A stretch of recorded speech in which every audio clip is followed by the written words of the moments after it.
कोई मनगढ़ंत कहानी नहीं रखना चाहता यहाँ पर। जैसे कि युवा हमारे साथी कई बार कहते हैं भाई विनोद पाली तू इतनी बातें कैसे करता है, बुजुर्ग भी कहते हैं कि विनोद पाली ऐसा बोलता कैसे है। मैं आपसे क्षमा चाहता हूं कि कोई मनगढ़ंत आज तक मैंने बात किसी मन से नहीं रखी। मैं वही बातें रखता हूं जो इस महेंद्रगढ़ के अंदर हमेशा से होती रही है और होती रहेंगी। मैं आपको वो कहानी रखना चाहता हूं। सही आपने आज 10 तारीख से ये धरना प्रदर्शन शुरू कर दिया है। इसी तरीके से मेरे ख्याल से कई वर्षों पहले इस महेंद्रगढ़ क्षेत्र में इसी कोर्ट के सामने ये धरना प्रदर्शन महीनों भर हमने चलाया। एक हमारे सूबेदार बुचोली से राजवीर साहब थे, उन्होंने भूख हड़ताल की और जान यहां तक नौबत आ गई कि वो वेंटिलेटर पर एडमिट कराने पड़े। और यहां तक कि लोग कहने लगे कि ये विनोद पाली, कुलदीप माजरा या अन्य हमारे और साथी, ये लंगवाड़ों की एक टीम इकट्ठी हो गई, ये इस राजवीर साहब को मरवा के छोड़ेंगे। लेकिन भगवान हमारे साथ था और ये शमशान भूमि जिसके अंदर आप पवित्र स्थान पर बैठे हैं, यहाँ की आत्माएं महेंद्रगढ़ के आपके साथ थी। और उस आंदोलन के लिए हमने मुख्यमंत्री तक का जाने का प्रयास किया।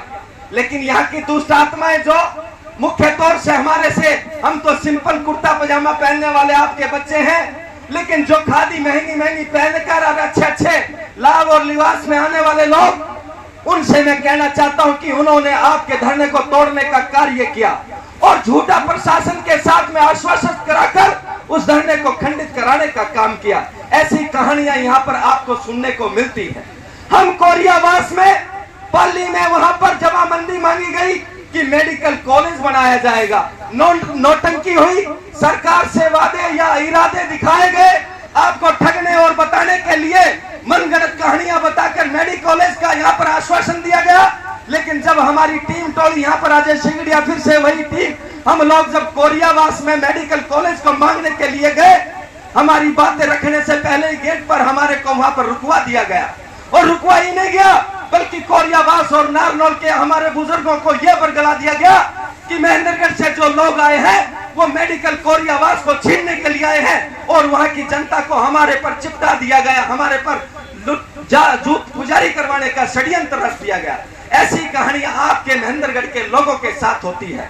हम महेंद्रगढ़ में सेंट्रल यूनिवर्सिटी के अंदर 550 एकड़ फ्री ऑफ कॉस्ट लैंड दे और उसके ऊपर महेंद्रगढ़ के लोगों के, युवाओं के लिए, रोजगार के लिए सैकड़ों दिन धरना दे और नौकरी लगे वहां से, रोहतक से या दूसरे दूर दराज से चिट्ठी पत्री चले किसी की, जमीन जाए आपकी, बेरोजगार बच्चे डोले आपके, लेकिन उनको भी खंडित कराकर आपके साथ ये दुष्ट करने का कार्यक्रम, ये सफेद पोस्ट करने का कार्य करते हैं, महेंद्रगढ़ के साथ करते हैं। मैं ये कहानियां फिर से आप लोगों के बीच में इसलिए रखना चाहता हूं क्योंकि आप क्षेत्र की मुख्य लोगों की यहाँ पर टीम टोली है, वो अपने बच्चों के मांग और अधिकार के लिए आए हैं। मैं या आप किसी पर एहसान जताने या दिखाने के लिए नहीं आए, बल्कि आने वाली नस्लों के लिए, आप अपने बच्चों की लड़ाई लड़ने के लिए यहाँ पर बैठे हैं। किसी का कोई एहसान नहीं। यहाँ पर हमारे बुजुर्गों को मैं उलाना भी देना चाहता हूँ क्योंकि 80 वर्ष से भी ऊपर के बुजुर्ग बैठे हैं। आप थोड़े भोले भाले थे हमारे क्षेत्र में। आज का महेंद्रगढ़ का युवा साथी पढ़ लिख कर जागरूक हो चुका है और इन पार्टी वालों को, इन नेताओं को ये पता चल गया है कि बलवान फौजी, मनीष भाई या हमारा विनोद पाली या अनेक यहाँ पर दर्जनों लोग इस क्षेत्र के लिए, इस पीड़ा के लिए आवाज उठाने के लिए यहाँ पर खड़े हो गए हैं। अब इनको डर सताने लगा है। ये कहने लगे हैं भैया अब महेंद्रगढ़ में दाल नहीं गलने वाली। आपने फिर से महेंद्रगढ़ के मुख्यालय के लिए मैं आता हूँ। आपने यहाँ पर देखे होंगे वर्षों पहले, 1-2 वर्ष की बात है, आपने यहाँ से पूरे प्रदेश के चर्चा चलेगी कि महेंद्रगढ़ में ऐसा क्या जन सैलाब इकट्ठा हो गया जो यहाँ सारे चारों तरफ के रोड जाम कर दिए। उस मुख्यालय के लिए मेरे पर मुकदमा लगाकर मुझे इनाम देने का प्रयास किया गया है, लेकिन मैं उन मुकदमों से डरने वाला नहीं हूँ। युवा साथियों को कहना चाहता हूँ, अक्सर ये लोग डर जाते हैं कि मुकदमा लग जाएगा, नौकरी नहीं मिलेगी, पता नहीं क्या हो जाएगा। लेकिन मैं बुजुर्गों के साथ में कहना चाहता हूँ, इस क्षेत्र की जनता फिर से उस कैंची होटल के सामने लगभग 5 से 10 हजार की भीड़ इकट्ठी हुई। हमने माजरा चुंगी को रोड जाम किया, हमने पाली में रोड जाम किया।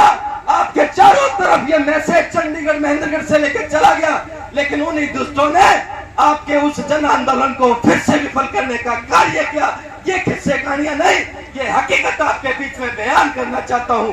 मेरे बुजुर्गों, ये आज 10 से 15 दिन का जो धरना चला हुआ है, ये कोई महज दिखावा नहीं है, या किसी भी पार्टी का, कोई भी किसी जाति का, कोई भी किसी क्षेत्र का, चाहे वो हमारे कुमार अंडाणी से लेकर चाहे बागवत तक, वहां तक किसी भी क्षेत्र का कोने से आया हुआ व्यक्ति आपके मुख्यालय के लिए पीड़ा और परेशान है। हमने संघर्ष किया, बेशक से हम मुख्यालय नहीं लेके आए, लेकिन आपकी जीत की तालियों के साथ ये स्वागत कराना चाहता हूं। एक दिन के लिए डीसी को महेंद्रगढ़ में बैठवा कर हमने चैन की सांस ली। आज ये बलवान ने फिर से शुरुआत की है। कई लोग पीछे से मैं सुनता हूं कि 2, 4, 10 दिन पहले आपने नगर पालिका के शहर के लोग भी बैठे हुए, आपने तमाशा देखा होगा। उस तमाशे के अंदर भी किस तरीके से ड्रामे चल रहे थे। हमारी सरकार के लोग कह रहे थे कि हम शहर का विकास करेंगे। वो आए दिन मगरमच्छी आंसू बहाते हैं, चाहे वो खोखे तुड़वा दे, वो हम रिक्वेस्ट करते हैं। एक भाई साहब तो गुड़गांव में बैठा है, मैं क्षमा चाहूंगा कि मैंने पहले ही परमिशन ले ली थी धरना प्रदर्शन के जो भी आयोजक हैं कि यहाँ पर कोई किसी पार्टी या व्यक्ति का कोई आदमी तो नहीं बैठा। उन्होंने कहा कि यहाँ पर सभी पीड़ित है, सभी महेंद्रगढ़ के हितैषी हैं, किसी पर खुलकर बोले विनोद पाली। तो मैं आपका स्वागत करता हूं और मैं तो यह भी निमंत्रण देना चाहता हूं, बुजुर्गों, आपकी संख्या थोड़ी कम है और 15 अगस्त हम आजादी का पर्व मनाने के लिए सभी तिरंगा यात्रा देश प्रदेश में निकालने का कार्य कर रहे हैं। और उस तिरंगा यात्रा के अंदर हमारे देश के यहाँ पर लोगों ने शहादत दे रखी है और उस शहादत के अंदर एक और उलाना देना चाहता हूं मैं। यहाँ पर हुड्डा पार्क तो बड़े ही इत्मीनान से, खुशी से बनाया जाता है, लेकिन यहाँ पर रेजंगला पार्क या ऐसा शहीद स्मारक नसीबपुर के अंदर जहाँ 5-5 हजार लोगों ने शहादत दी, उस शहीद पार्क को नहीं बनाया जाता। अम्बाला में बन के तैयार हो गया।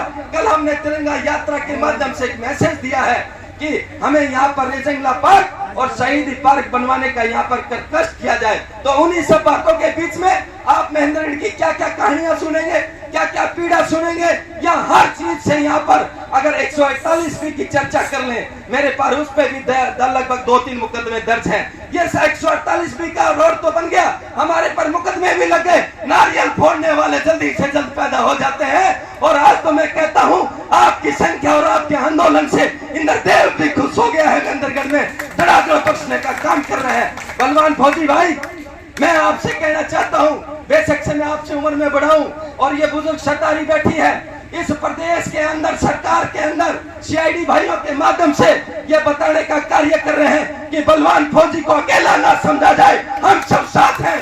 हमारे महेंद्रगढ़ का मुख्यालय चाहिए, इससे कम हमें कोई मंजूर नहीं होगा।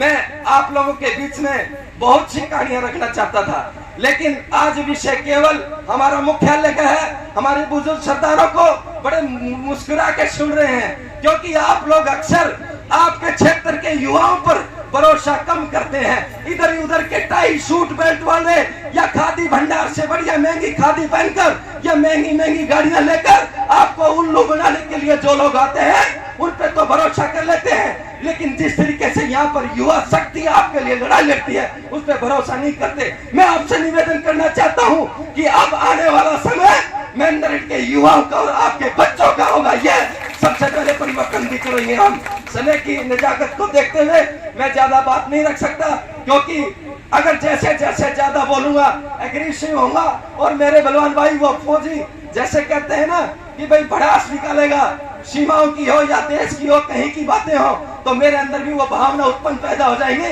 मैं नहीं चाहता कि मैं राव तुलाराम या महाराणा प्रताप या भगत सिंह जैसी कुर्बानी के लिए इस तरह से लोगों को कुर्बान करूं। मैं तो यह भी कहना चाहता था कि आज से और एक चिट्ठी पढ़ना शुरू किया जाए।